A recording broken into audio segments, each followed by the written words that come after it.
Green Man! Green Man! Green Man! Green Man! Green Man! Green Man! Green Man! Holy YouTube video, Green Man! So what we got left to go there? We've got 5 long boxes, and I'm assuming that's 3 short boxes to go through. And I know there's a couple of other boxes in this cupboard here, which I'm not going to be able to get to for a while because of all the rubbish in the way. Anyway, let's just get this one here, see what we have. Okay, so let's see what we got. We've got some Hawk and Dove. Love me some Hawk and Dove. This is when I first sort of knew about them though.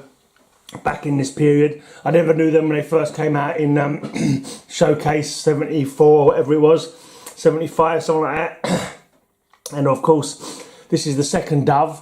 The first Dove dying in Infinite Crisis, or no, not Infinite Crisis, Crisis on Infinite Earths. That's the one. Right, this is a graphic novel of the first little 4-part miniseries. I thought I had the individual comics. No, but I haven't. I've got a collected one. But that doesn't matter. Not like they're worth anything, these comics anyway, just characters I happen to like, that's all. And then we've got a great run with Barbara and Carl Kessel. Really cool run. Enjoyed this one a lot. I think this is early Liefeld art, isn't it, later on? I'm not too sure. Does he do some art for this, or was it later on they did some art? I think he might have done art for the mini, actually. The 4-part mini, yeah, Liefeld did the art for the 4-part mini. Huitzilopochtli spells murder. Yeah, she's like an Aztec goddess killing 2 birds. They were just cool books. Every week you'd have a villain. They'd have a dust up, and then next week there'd another villain. There were a few ongoing plot threads as well. And yeah, I just really enjoyed it. I just wish it had gone on for longer. But you know, this is back in 89, 88 starting. I think it must have been started in 89, yeah, but I think the mini was in 88. But I think it went for about 2 years, and then it kind of disappeared into obscurity for a long old time, didn't they? Disappeared into obscurity. That's right, no, because what happened, I remember now, what am I talking about? Yeah, the bloody Armageddon 2001 event, didn't we? Where it decided that Hank Hawk, was going to become the Monarch. That's right, because originally it was going to be Captain Atom, then they changed their mind because there was a leak, apparently. So they said, oh, we'll make it Hank Hall instead. So Monarch, the Hank Hall from the future, comes back to the past and kills Dove, making the present day Hawk crazy. The present day Hawk kills his future self, Monarch, and takes on the mantle of the Monarch. It was all a bit weird. Yeah, so that was that.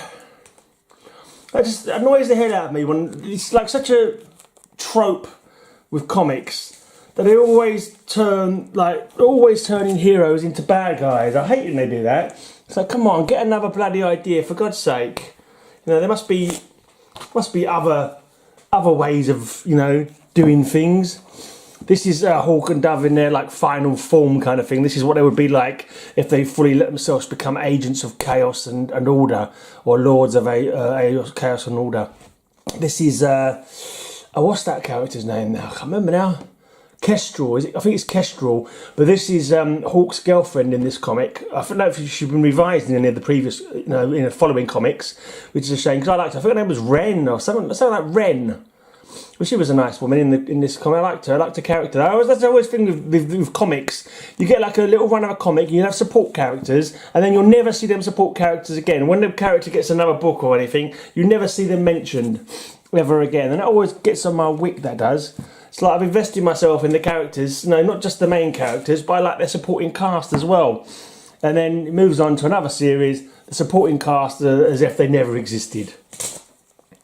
Okay. Mark of the Creeper.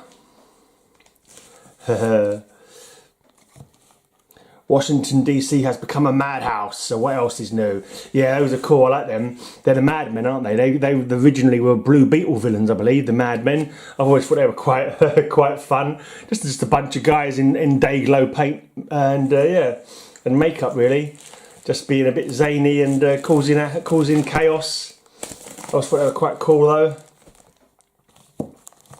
Ladies' Night Out. Female Furies from Apocalypse decide to visit Earth. That's one of their villains, sudden death. They blowed up real good. I think that's more Female Furies. I think, I'm not too sure. I think is it the same group of Female Furies that was in that comic a minute ago? Velvet Tiger.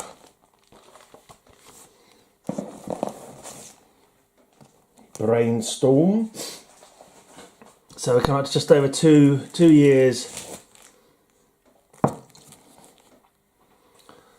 in memoriam of Don Hall, Hank's brother. And then final issue, 48-page final issue, Partners No More during the War of the Gods. Yeah. And then I think the annual will come after that. Well, I don't think it happened in the annual, because in the annual, Wave Rider come and saw their potential futures. But then I think it was actually in the Armageddon event books themselves that we see Hawk from the future killing Dove. It's got a torn staple and a tear down the side there. It's a shame. So of course, eventually they brought Hawk back, Hawk and Dove, but a completely different Hawk and Dove. They use the same name, but they give you some new characters. These ones actually fly. It's always amusing. I was just musing on it a few videos back actually about how many of the bird named characters from DC Comics can't actually fly. Like Batman, alright, he's a mammal, not a bird, but he can't fly, even though he's a bat. And one of the fundamental things about bats is they fly around at night. Anyway, so yeah, Batman doesn't fly, Robin doesn't fly, Raven, she can fly, can't she? But yeah, not with wings though. Sure, there was a few more. I can't think of the examples right now. Right, Camelot 3000. Alright, Hawkman can fly. Okay, maybe it's not such a good story as I thought it was. I know Hawk and Dove can't fly anyway, so those two are definitely right. Well, I think Dove might have been able to fly now in her most recent appearances. Right, so this is Camelot 3000. This is King Arthur. After he was killed at Camelot, he vowed, or the legend was, that when Britain was in trouble again, he would return. And this is him in the year 3000 returning. It's quite interesting because his knights returned as well. And Lancelot, I think that's Lancelot, come back as a woman. And obviously Guinevere and King Arthur, and yeah, it all gets a little bit pear-shaped again, the old menage a trois, the betrayal and all that kind of thing. So that kind of replays itself a bit. Brian Boland art throughout, I think it is, which is you know, something you can never say no to. I've got a couple of graphic novels in here. Hard Time. I remember enjoying this one. I think I was talked about this the other day, but was this part of a special imprint that they did? I think I was showing some off the other day. This is Steve Gerber. I think this is the last book he was working on before he died, I think.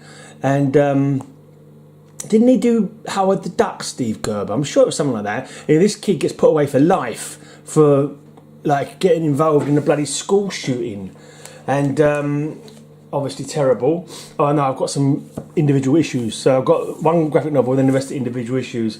And once he gets into prison, obviously horrible, nasty, violent, vicious place, he discovers an ability to sort of like leave his body.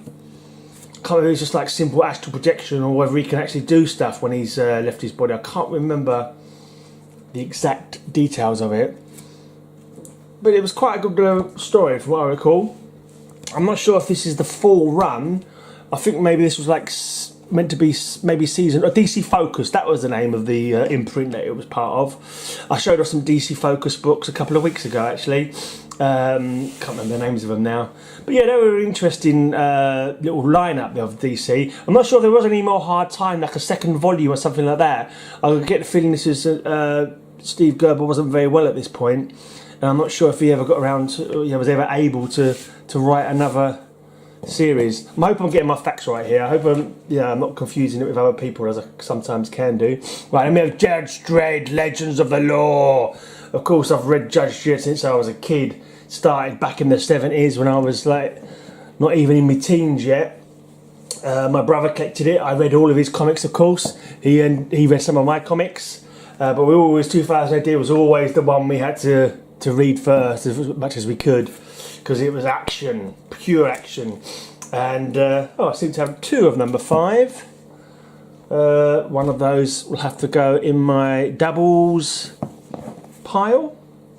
Right, yeah. So this was, they basically rebooted it for DC Comics, basically. I'm not sure if DC just bought the rights to the title. I think the old 2000 AD runs are being reprinted.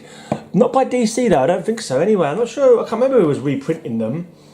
It was like an independent comic, I'm sure.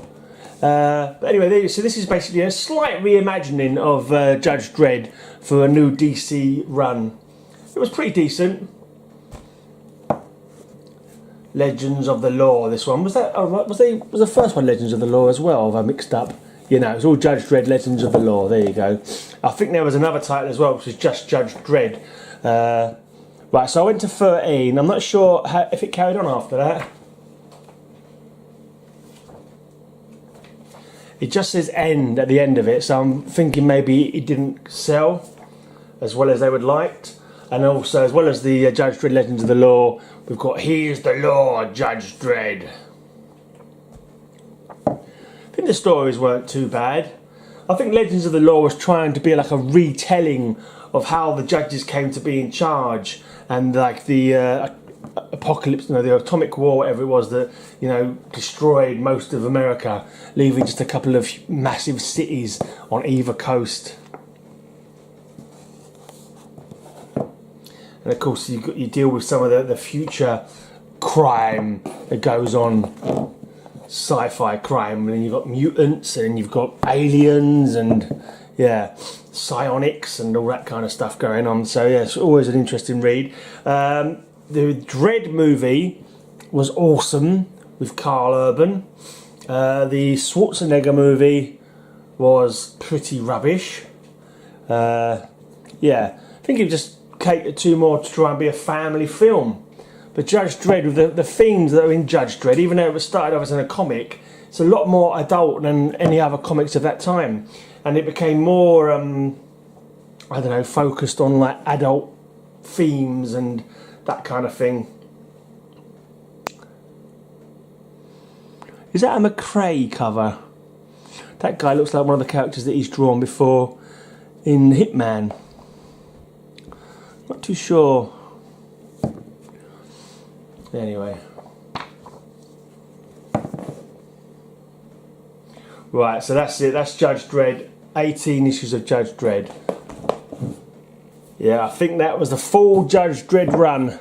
And then we had a Lobo Judge Dredd team up. Psycho Bikers versus the Mutants from Hell. And then we have a team called Primal Force.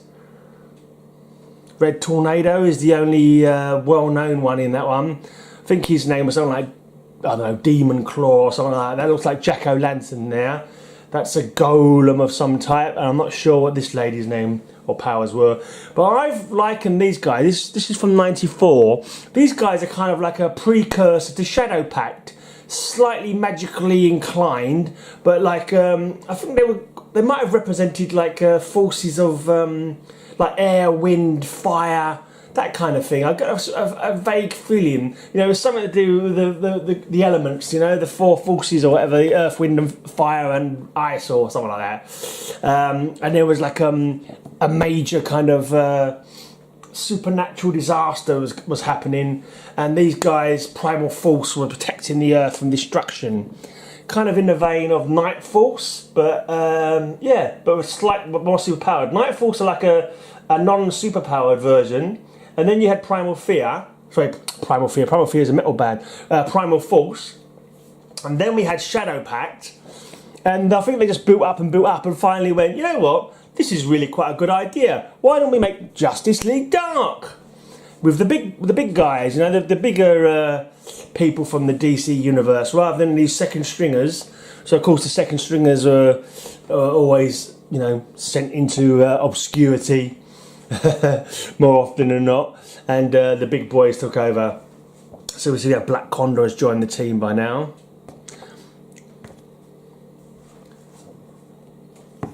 Don't think it's had a huge run, but I thought it was a fairly enjoyable comic. I quite enjoyed it. Of course, that's no guarantee of it actually lasting, because actually it's probably the opposite. If I enjoy a comic, it's quite likely to be cancelled. Okay, got some Marvel Comics Presents here. Marvel Comics Presents Wolverine. Are these reprints of stories or something like that? I'm not too sure. Marvel Comics Presents Wolverine number 1, number 2. I don't know if these have got any value at all. I know Wolverine's a rather popular character. Possibly any number 1 is, you know, is worth having of Wolverine. But they say this is Marvel Comics Presents. So it may well be reprints of earlier Wolverine stories. These are from 1988, I believe. So Marvel Comics presents Wolverine and 3 other Marvel heroes in their own all-new offbeat adventures. So perhaps it's an anthology book, and Wolverine was just heading up the first story in the anthology. Okay, that makes them more fun in my mind. I love anthology books. I just, you know, it's good to see a you know, wealth of characters in their own stories. It's cool if plus 3 more all new features. Yeah, so this is like an Action Comics when it first started out, with Superman being the main story, and you know, having a few backup stories along the way. Good stuff. I'm glad to see I've got a fair old run of it actually. I'm not sure how many I have and how long the run went on for. But yeah, it's cool to have some anyway. See, from number 13, oh no, it started at number 12 actually. No, number 11. Yeah, from number 11 it changed to Marvel Comics Presents Colossus. I did not notice that. Yeah, okay. I like Colossus. Colossus was one of my faves.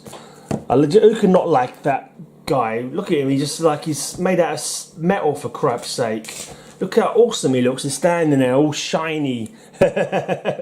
Lightning bounces off his chest. Mind you, his body looks well out of shape there, doesn't it? The proportions look well wrong. Okay, Marvel presents, and it's being headed up by Cyclops. Another one of my favourite characters from when I was young. I like the fact that he can fire blasts out of his eyes. I was always getting teased for having big googly eyes, which I do, fair enough. I have big bulgy eyes, don't ask me why. And I would just love to have been able to fire blasts out of my big googly eyes. Especially at people who were telling me I had big googly eyes. Yes, I have big googly eyes, but look what I can do. Pew! Blasted you. Right, now, the X-Men's Havoc is the main, or the lead story in Marvel Comics Presents. Obviously, brother of Cyclops. Scott Summers is Cyclops. Alex Summers, I believe, is Havoc. Okay, Black Panther is in this one as well. The Cult of the Living Pharaoh. Yeah, really cannot remember having these. It's just goes to show you've got so many comics, you just forget what you've got. Maybe I was thinking of these when I was thinking of other comics. You know, I thought I had more Marvel 2-in-1. Is it 2-in-1, the one with Thing or Marvel Team Up? I think it's Marvel 2-in-1 where the Thing teams up people. I had a feeling that I had, a few of those. I thought I had a lot, but I did not have a lot whatsoever. In fact, hardly at all. Right, now it goes on to Excalibur heading up the team.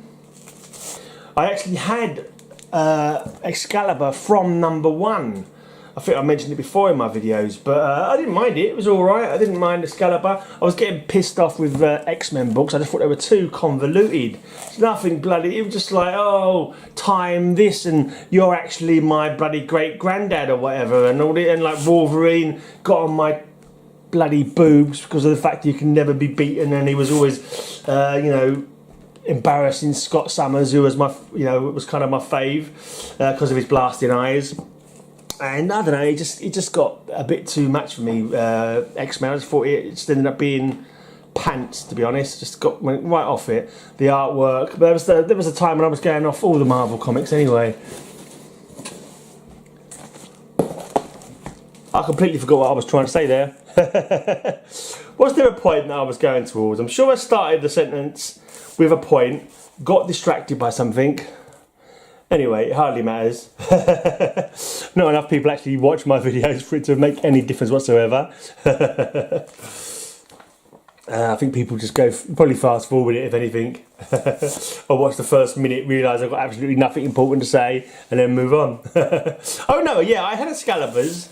I don't know, I had about probably the first 30 or 40 or something like that. And I ended up trading them with my friend for his Legions. Because I love Legion 98, I think it started off as. Or was it? No, probably started earlier than that, I can't remember now. But anyway, the Legion books, I just really enjoyed that run of books. Okay, we've got a jump here, that's annoying. So we've got 47, 48, 49 and 50 are missing. Those are probably the keys of this run. I bet they are. I bet they're all first appearances of, like, I don't know, somebody awesome. Anyway, from number 51, we come back with some more. And my mate Bub gave me a few Wolverines in the boxes that he gave me. It'd be nice if they happened to be 48, 49 and 50, wouldn't it? But probably won't be. Although it has happened that the couple of comics that he's given me have perfectly filled in the gaps that I had in my collection. Alright, this one obviously didn't go into the bloody case very well. Look how bent that one is. That's gone in... That's been badly filed when I put that in the box. So now it's all creased. Creased. Makes me sound like a medieval person saying that. It is creased. It is creased in the crack. No, it doesn't. It makes me sound like an idiot. Sorry, I take that back. Right, Marvel Comics presents 58, 59. Well, whatever happens, I've got to try and get those books, haven't I? You know, we've got a big run like this. With only 3 comics missing, you'll be a crackpot not to try and fill those gaps, wouldn't you? Really?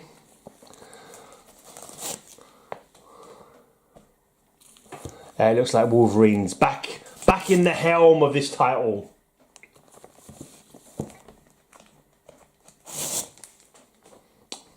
Ghost Rider, very popular around this time. What year are we in now? 1990. Baptism of Fire. I wonder if Ghost Rider will take over as the main feature of the title. They seem to be having a long run together. Are they actually in the same story together? Have they got a different story each inside? Or is it changed? Oh no, it just still says +3 more all new features. So yeah, it's still got other characters in it. It seems to only feature on Wolverine and Ghost Rider. So. Alright. Before Wolverine there was Weapon X. I don't know if this is the first time the Weapon X storyline was explored. Probably not. We'll see. Right, as usual, you can check my blog. The link to my blog is in the description of the video. You can check out my blog where I try and go in a bit more depth through some of these comics. Alright, whatever tickles my fancy to talk about there, I will do my best to think of something to say. You know, like when first appearances and that kind of thing. Any keys. Yeah, that kind of thing is what I put in there, depending on how much I can be bothered. That's basically it, really. I get about 7 people looking at my blog per week, so it's really not something that I put a massive amount of effort into. If you're in the UK at all, and you ever shop on Amazon, I've got an advert in my blog as well. If you click on the Amazon advert, Amazon will pay me for anything that you buy. Yes, Amazon will pay me, and it won't cost you anything. So if you're in the UK, hit up my Amazon ad. And, you know, help me live the life of luxury I deserve. Yeah, okay, I can dream. Right, yeah, so these are all Weapon X.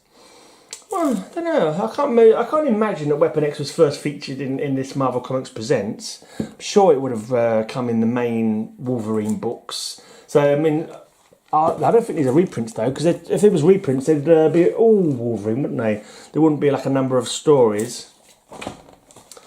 Definitely worth looking up on anyway.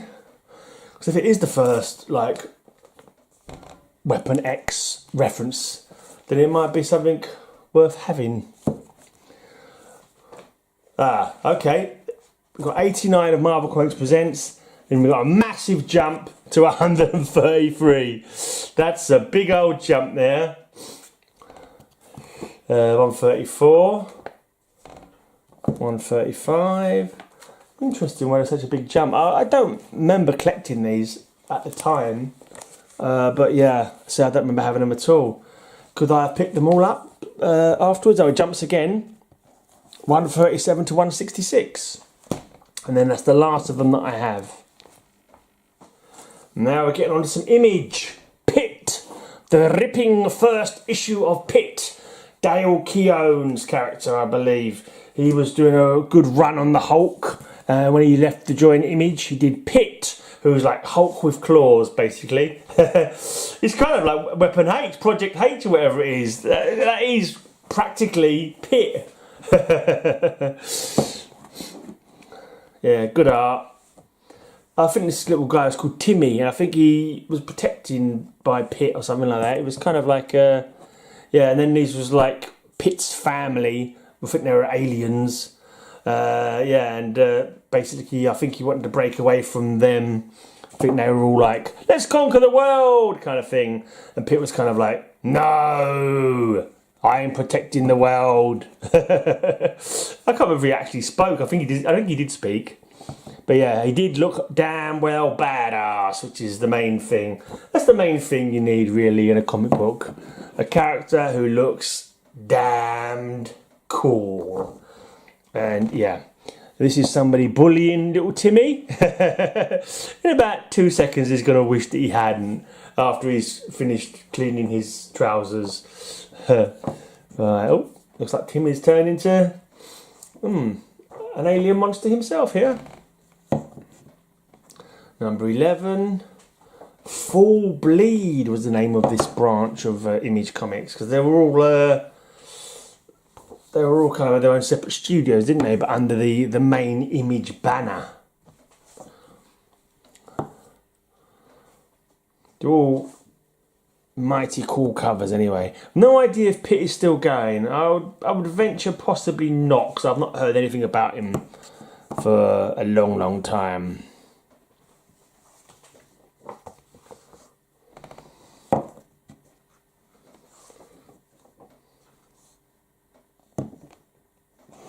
Ugly Americans.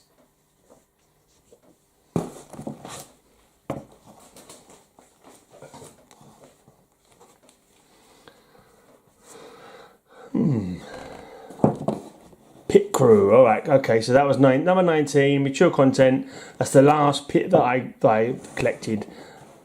I think I was winding back my spending, so I think I might have cancelled it. Then we got a book called Pit Crew, number 1, number 2.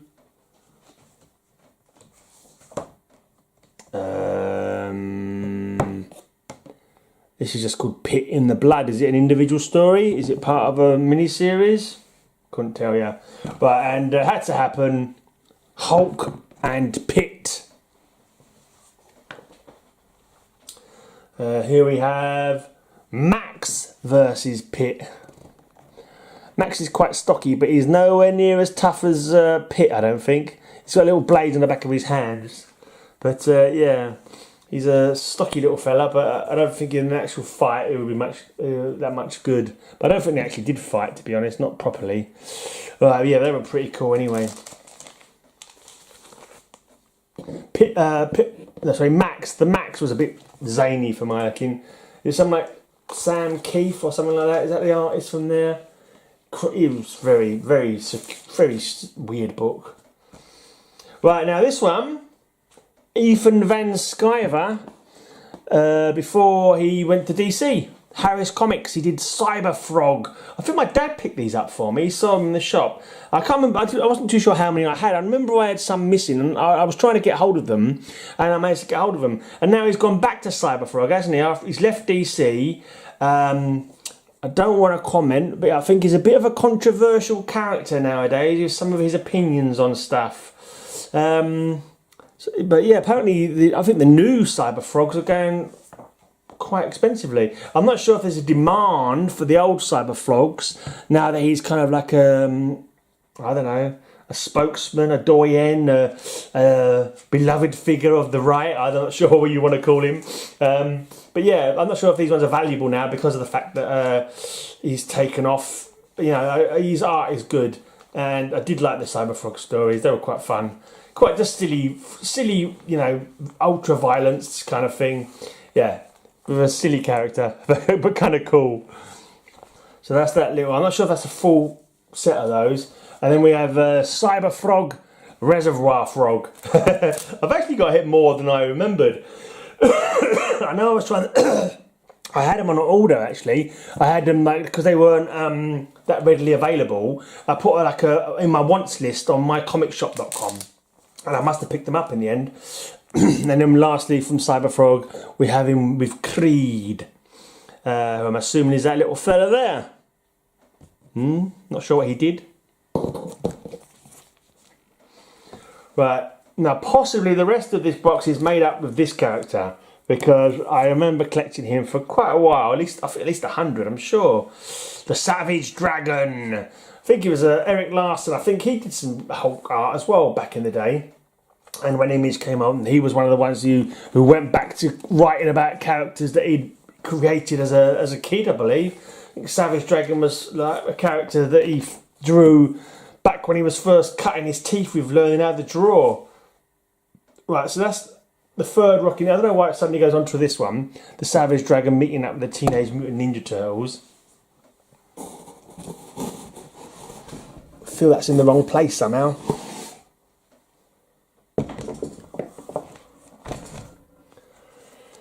Oh, unless that was a 3-part mini. I think this is a mini series. I think I must have started off with a mini series. So we've got 1, 2, 3 of this.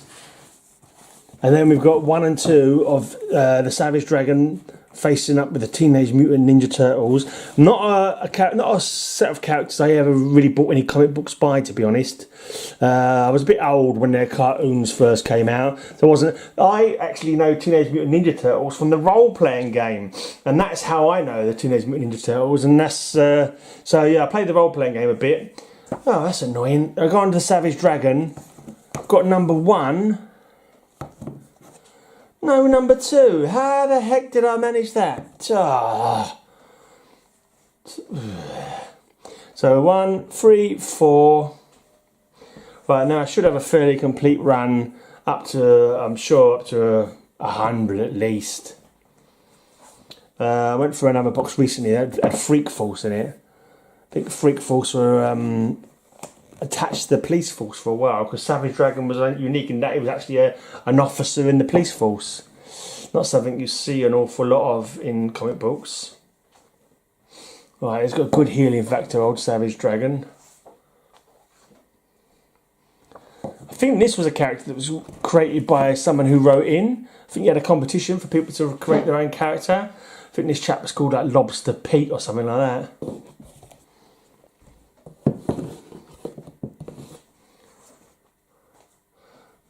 Enter She-Dragon. I wouldn't say no to entering She-Dragon. I think this might have been a month when they had a swap over where the creators on different Image books did the other person's comic for a month. That's why Lee and Choi are doing this one, I think. Vanguard, I think that alien's called. Hold on. That's right, I thought I'd jumped again now. 14, 15. Still a bit annoyed that number 2 is missing. I suppose it's worth trying to pick out. Let's hope number 2 isn't valuable. I don't think these are going for like big money at all.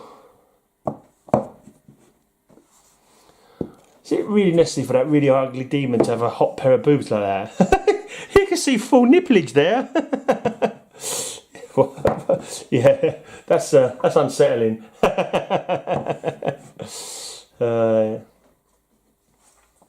think he was called Overboss, this guy. I could be wrong though. Okay, then we've got another crossover of Teenage Mutant Ninja Turtles and Savage Dragon.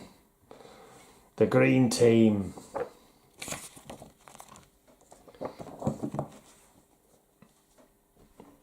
Right, Rapture. think she was an ex-hooker, I think, who got electrical powers. And She-Dragon, I think that was possibly this might be a fight over Savage Dragon, I'm not sure. I think they were both kind of almost linked romantically to him. And I think this was his actual girlfriend in the end. I'm not too sure, a fellow police officer. No, she was just a friend, I think. I can't remember now. Double-sized issue number 25. So new Overboss, I think. I think it's called Overboss. There you go. Rapture wanting to marry the Savage Dragon. Savage Dragon with the Max. It looks like he's dreaming of lots of babies. Maybe this is him considering whether to get married or not. This was another character from somebody else's Image comic. Wildstar, is it maybe? Wildstar? Oh, Random Spawn 52's in there. I'm assuming that's because, Savage Dragon is teaming up with him, obviously. I think spawns might be worth a bit of money. Like some of the like you got Spawn number 1, but I can't. I mean, that's another one that my mate had the spawns, and I read his comics. And I've said a couple of times that he chose when he decided to give up comics. He didn't offer me to buy them off him. He just sold them elsewhere without even giving me a nod. So I would have picked them up otherwise.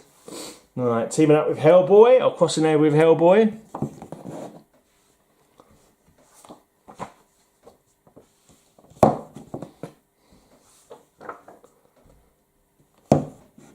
That's a really weird character, that is. His horns attached to the eyeballs or into the skull of the person he carries around with him. It's a really weird concept.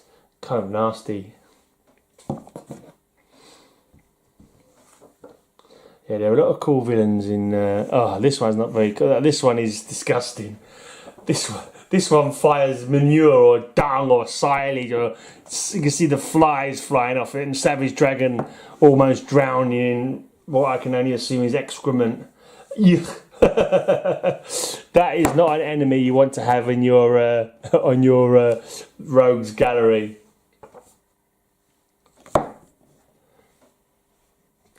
Him and the chainsaw castrator are two enemies you don't want to have in your rogues gallery. Alright, there's not actually a character called the chainsaw castrator, but you know, you get the feeling. Right, now, people say that women's bodies are unrealistic in comic book art, but look at the Savage Dragon's body. How are us men meant to attain this? Is this even meant to be like this? Has he become warped somehow or something in this comic? Look at the size of his waist compared to the size of his arms, and the way his chest goes outwards from his waist. It's ridiculous. It's crazy, man. Crazy. That's what it is.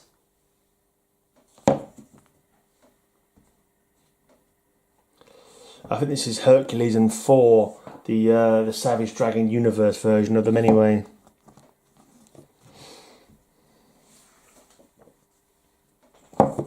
I might not have gone as much as 100. We'll have to wait and see. We've got at least 50 though. Can't remember his name, some chicken-headed bloke. Yeah, he had some interesting villains. Brainy Ape. I think that one was called Brainy Ape. He's a gorilla with a brain. I think it might have even been Hitler's brain. I'm not 100% sure now. Yeah, just some crazy stuff. Savage Dragon 50. That's a big chunky old book, that one. Bumper, that is. Bumper. That's specially for Metarog there. I said bumper in a video the other day and he was like, bumper? I don't know what you call bumper. I mean, bumpers, you have bumpers on cars. Is that what you call them as well? Bumpers on cars? It also means something like bigger, like an extra big sized one. This guy's made up of leeches, this guy here. Yeah, quite nasty. Hello. Something tells me she's having a bit of a wardrobe malfunction. Ah, Savage She-Dragon. When did that occur? Is that after 50? Yeah, Savage Dragon. Then he goes on to Savage She-Dragon for a while.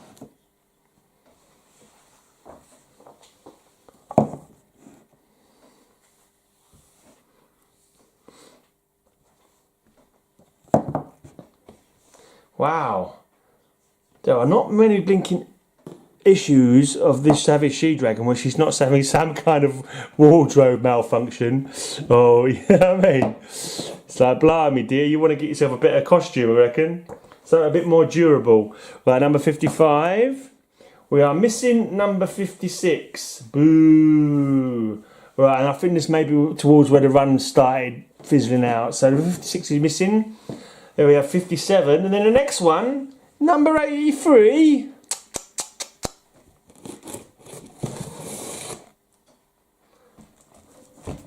84. I'm guessing that somebody else gave me these. I don't actually remember these ones now. So I think I might pick these up from somebody else who was probably getting rid. So I didn't have quite as many as I thought I did, but I had a good 50 anyway, with a few little gaps here and there. She's dead, dragon, and you killed her. And then we have a number 113 it jumps to. Vicious Encounter. Number 118. This one's quite good. I can't remember what his name was, like Arachnoid or something like that. And Savage Dragon goes in to fight him. And I'm not sure if it's in this book or a later one. And he says, I've got pieces of guys bigger than you in my stalls or something like that. Basically he's saying he was a cannibal, and like Savage Dragon comes in, he's basically saying I've eaten guys bigger than you and I've been crapping them out, kind of thing. So he's like, oh, that's a nasty image. Right. Bushwhacked. That's quite an interesting one. Are there any other comic in existence that feature the main protagonist punching out a president of the United States? That'd be a cool thing to find out.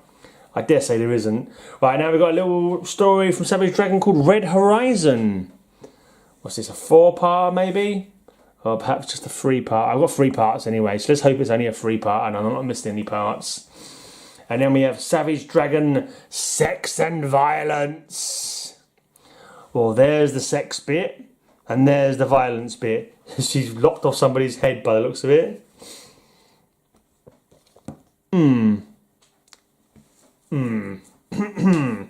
Okay. And then we go on the dragon, not the Savage Dragon, just the dragon. Blood and Guts. Number 1. Number 2. Number 3. And then we have Savage Dragon Archives. Number 2. Ah! And then we have the Savage Dragon versus the Savage Megaton Man. I don't think he's normally called the Savage Megaton Man. I think that bit's just added because of the fact he's with the Savage Dragon. I think he's just Megaton Man. One of those humorous. Don Simpson, I think, is the guy who does Megaton Man. Can't say I've read an awful lot of them. Here we have the Savage Dragon with Destroyer Duck. I think that's written by Steve Gerber by the looks of it, who did Howard the Duck. So maybe Destroyer Duck is a character that he came up with, afterwards. Right, here's a little parody. A spitting image parody. The Sewage Dragon. Fine. The Sewage Dragon, why not? And then we have Superman and Savage Dragon in a story called Chicago.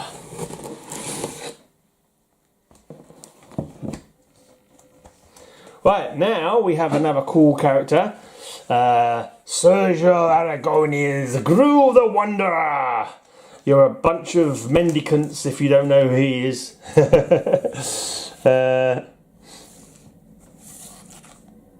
Number 22, number 25. Always fun stories, these ones.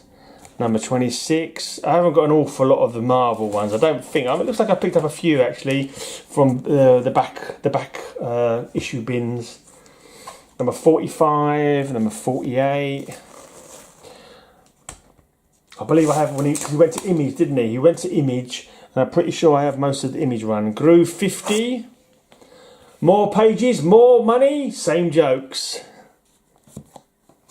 I recently bought Gru meets up with Conan the Barbarian. That was quite funny. Gru truly has no brain. But he certainly can fight. There is no denying his ability to fight. Oftentimes when people don't want him to fight, he'll fight. Often he'll fight the people he's not meant to be fighting.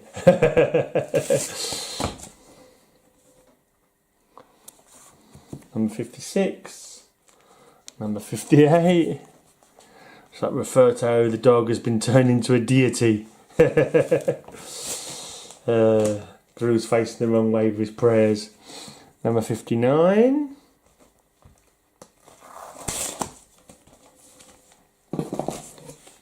'61. I think they're like each. I don't think it matters. I don't have a run because quite often I think they were like solo stories. Quite often, but don't quote me on that. Because it's been a long old time since I read them. And I'm pretty sure some of the Image ones were like 2 or 3 parters, or even maybe even 4 parters. Cool art, anyway. So Aragones cut his teeth on the old Mad magazine, didn't he? The Far Side, was it? No, not the Far Side. That's probably somebody else. Can't remember the Funny Side of Life or something like that. He did a lot of that. I can't remember what it's called though. Right, then he comes over to Dark Horse. Okay, I thought I had some some Image ones of him. I think I do. But anyway, this is a Dark Horse tale. 1 of 4. Death and Taxes. Yes. At least one of those can always be expected when Gru is around.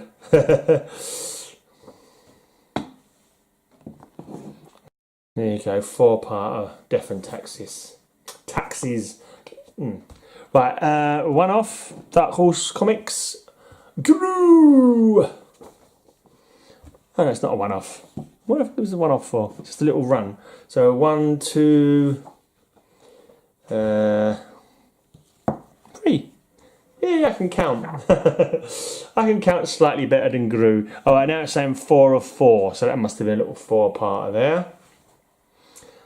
Still with Dark Horse. Gru and Roferto, number 1. And now it says Gru and Roferto, 2 of 4. So this must be a 4-parter. Hey, I'm good at this. Comic lark, you know. I can see the signs. Alright, so that's Gru and Roferto, all 4 parts. Still Dark Horse. Another 4-parter.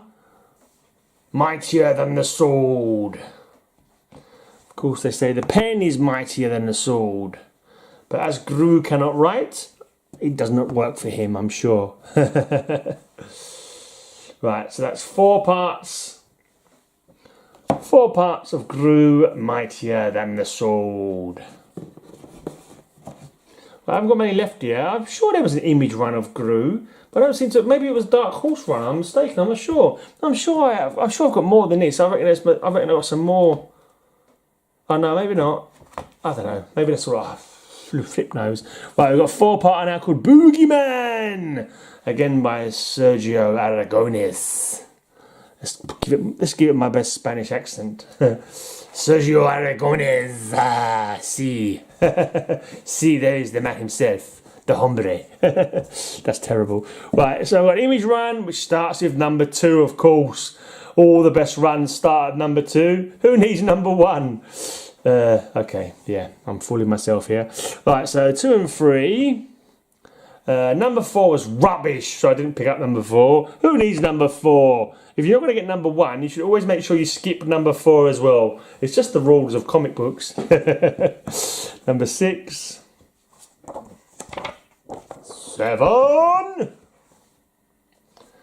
8, of course. the natural accompanier to 8 is 9. Oh, 2 Rofertos. Oh, that doesn't look good. Number 10. I think any boat that Gru goes upon is destined to sink. It's just the law. 11. Okay, so only 12 parts. Just 12 parts of. Well, not even. I haven't even got all the 12. Number 1 and 4 were rubbish. I didn't buy them. I'm sure I had more Gru with Image than this. Maybe I'm just remembering wrong. Yeah, I am a big fan of remembering things wrong. Well, not necessarily a fan. It's just something that happens. Well, these might be worth something. I'm not too sure because these got very popular, but I only ever bought just a few of them. 1, 2, and this is the very last lot of comics in here, I think. Oh no, I think I've got what different something after. I think I've got the first 4-part story. I might not even be as much as that actually. I might just because it was an ongoing. Look, see, I've got part 1 or 2 of this here, so I've got the first 4 parts of 100 Bullets. It'd be nice if this got option. There's actually make a really good TV program. Actually, it's got a really good concept to it. Right, now this is something I never even knew I had. Right, Madame Xanadu #1. Step through the doorway into nightmare with Madame Xanadu #1. No, Doorway into Nightmare is what I've seen is actually being called in most places. I think this is a reprint. It's a special collectors only edition. Because I'm sure this has got the same title. Because I wanted to collect it. Because I knew it was the first appearance of Madame Xanadu. And I was like, I like her. And it'd be nice to get that as a key issue. Yeah, I'll have to look up into this. But I'm sure it's exactly the same cover. But it says Doorway into Nightmare on it. But this one says Madame Xanadu. And special collector's editions. I'm assuming this is a reprint. This has got to be a reprint of her first appearance. Or maybe it's an exclusive, really valuable, much sought after special edition. See, it's special collectors only. Only special collectors are allowed to have this one, which is me. So it's probably worth thousands. Probably not. Right, and the very last comic in this collection. Sorry, not in this collection, but in this box. Painkiller Jane and Hellboy from Event Comics. And that's that box. Thank you for being here whilst I've talked rubbish to you. Thank you for listening to my rubbish. Don't forget you can check out the blog if you like. And, you know, things and stuff. Yeah, cheers for watching.